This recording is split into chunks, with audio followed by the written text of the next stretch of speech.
Hey guys, Ray from Love You RV. So last summer I did a pretty extensive review of a portable lithium power station from a company called Bluetti. The model AC200P boasted impressive power with a 2048 watt-hour lithium battery pack and a 2000 watt pure sine wave inverter.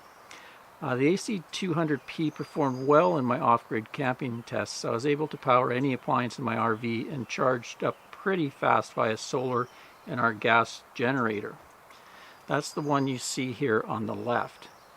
Well, it's nearly a year later now, and Bluetti has contacted me again and asked if I'd like to review their newer upgraded model, the AC200MAX, which is the one you see on the right.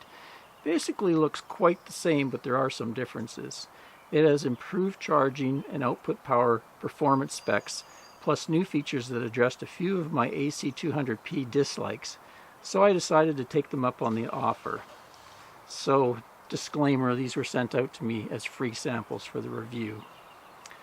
I'll again split my review into 3 videos. This first one, introduction and features, then in-depth testing and demos, and finally another real-world usage review.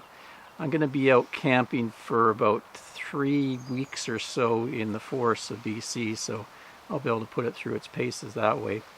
So first up, I'll go through the AC200MAX features and specs, improvements versus the earlier AC200P model. And by the way, the Bluetti folks sent me out one of the model B230 portable 2048 watt-hour battery expansion packs to check out as well. So let's go through the list of features and specs first. So of course, price. Current price online is $8.99 US or $24.99 Canadian. So not cheap, but there's a lot of stuff packed into these boxes. The battery, like I said before, is 2048 watt hours. It's a 51.4 volt, 40 amp hour lithium iron phosphate battery pack. So the battery life is 3,500 plus charge cycles, and at that point it would still have 80% of its capacity left. The inverter is a 2200 watt pure sine inverter with a 4800 watt surge. Solar charging specs is max 900 watt input, and you have a voltage range of between 10 and 145 volts, so it's quite high, at 15 amps max. AC adapter charging comes with a 500 watt AC adapter, or you can get a second one as an optional AC adapter and go up to 1,000 watts of charging from your AC plugs, or you can combine solar and AC for 1,400 watts charging. 12 volt car charging maxes out at 8 amps. There is pass-through charging, so you can be charging while discharging at the same time.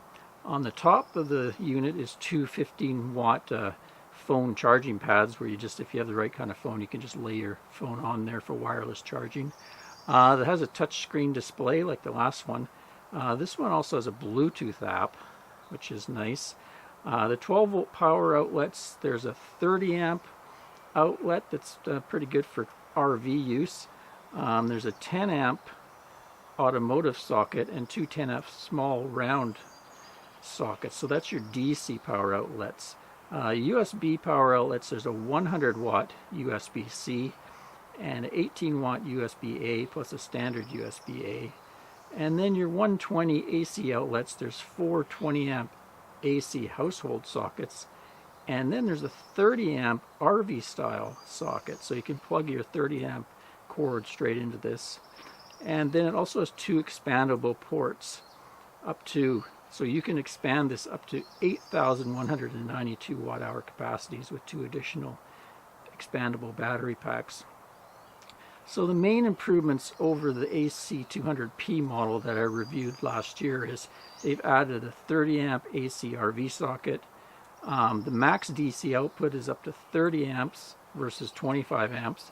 The max solar output is up to 900 watts versus 700 watts. AC inverter output is 2200 watts versus 2000. And then they also added Bluetooth capability to it. So you can download an app and you'll be able to look at information, control things, and also update the firmware. And then they've got the dual battery expansion ports. So let's go through and give you a good physical look at everything.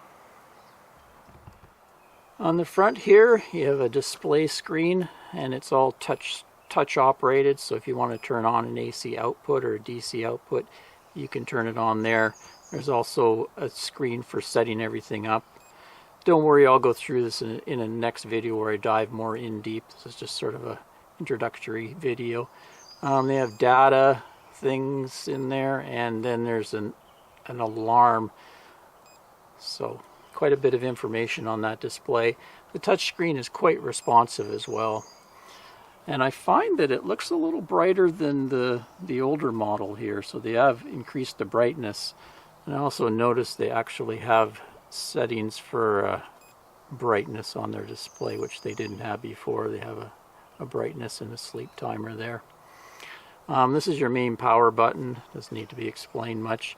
Over here on the DC outputs, we have your 10 amp standard lighter socket, and then we have the 30 amp socket, and there's a cable for that. Whereas before over here we had a 25 amp socket. Here we also had dual 3 amp little barrel connectors, and I noticed they've upgraded that to 10 amp barrel connectors, which is probably better for laptops and things. There's your 100 watt USB-C and a pair of 18 watt USB-A's, and then there's just the standard kind of 5 volt 3 amp over there. Whereas in the old unit you were 60 watt, and then everything was just the 5 volt 3 amps. So they have upgraded the USB as well. One thing they've gotten rid of is 2 of the 20 amp kind of standard household sockets here. But this is one of the big things RVers will be interested in, is they've included a 30 amp style connector. So for me, I have a 30 amp RV power service in mine. I can just plug my 30 amp cable into here just like I was plugging into a campground pedestal. Whereas the old model just had the old 20 amp, which isn't a super big deal because you could always use an adapter, but it just makes things a little bit easier. Then on top they both had the charging pads. The cases are very similar, and they're right in the 60 pound range. I think this one might be a pound lighter, something like that. So let's go to the sides of the unit and I'll give you a look at their connectors. This is where we're seeing some big changes.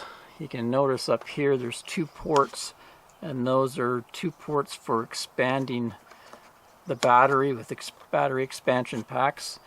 Down here you can see there's the AC adapter input, which is much like this. This one just had the one input here, and you would either put your solar panels in there or your car charger. Whereas this one has kind of a dedicated DC input here. Sort of the same, but it looks like it's a little bit higher voltages, or amperage 15 amps, versus this one was 150 volt but 12 amps max. So that's where you get the extra solar input of 900 watts versus 700 watts. The other thing is this one could take the expandable battery packs, but you were having to order adapter cables and go through this port with the adapter cables. So it was kind of like a lot of wiring going on, a little more complicated, where this is much easier. You just plug straight in with a nice thick cable, which I'll show you in a minute. Otherwise everything else looks pretty well the same. Case design, fans, nice heavy duty handles on the top, because they are pretty hefty to move around at 60 pounds. There we go, all set up with the expandable battery pack. So like I say, that's 2,048 watt hours, and then you've got another 2,048 watt hours for a combined total of a little over 4,000 watt hours when it's hooked up like that. There's the new cord. Makes it a lot easier to plug everything in. Expansion pack. It's pretty thick, but it's fairly flexible, unlike some cords I've dealt with in the past. Then on here you have a battery indicator level. You also have an input for the AC charger if you want to charge this up separately, and then some DC outputs as well. Pretty slick. And down here, this is what was included in the pack, the AC200MAX. There's your charger. It gets on the back, it looks like it outputs 470 watts from what the back says. There's your power cord, and then some other accessory cords. There's for your car charging, and then that is for car charging or DC charging, or also you can use that for the DC output. And then your solar power cables. You've got some MC4 connectors. So they all use these XT connectors that I really like. They have gold plating on them. Very good connectors. So yeah, there you go. It's sort of a quick introduction to the system and a look at the features and specs and how it varies from the older model. So next we got a few more days here in this provincial park. We're headed down to my sister's place for a 4 days visit, so I'm gonna suck on to some of her good household power so I can do some really good tests on this. I'll do charge tests and discharge tests for you, and then we'll see what it can run in the RV before we head out for some real world tests. Till next time, Ray from loveyourrv.com. Thanks for watching, everyone. If you have any questions about this, or you want anything for me to try to test with it, just leave a comment in the comment section below. Cheers, guys.